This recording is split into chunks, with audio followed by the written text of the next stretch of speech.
Russian officials say Syrians will have to cope with a full-scale civil war alone. Deputy Chairman of Russia's Upper House of Parliament said on Sunday that in such conditions the support will be provided if the people of Syria continue to require it.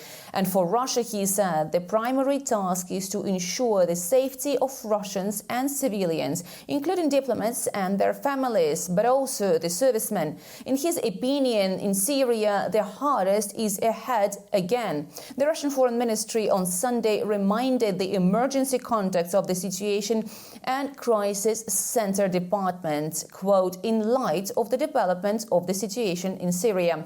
Another senior lawmaker, Leonid Slutsky, said Syria's territorial integrity should be preserved. Commenting on the rebels taking over Damascus, he said an internal political dialogue was needed as well as democratic and peaceful transition of power.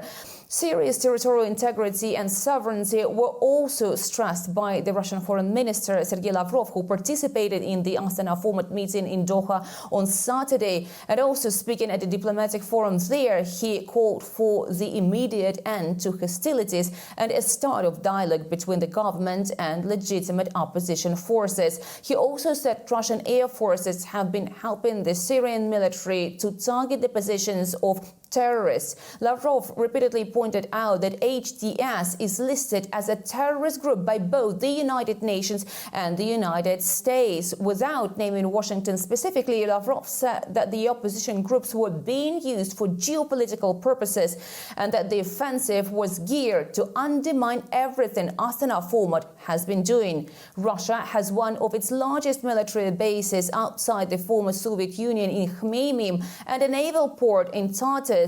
The future will depend on the new authorities' decisions, according to the Syrian Prime Minister.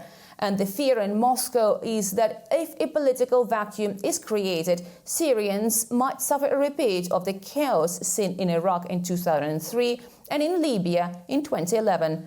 Dasha Chernysova in Moscow for A News.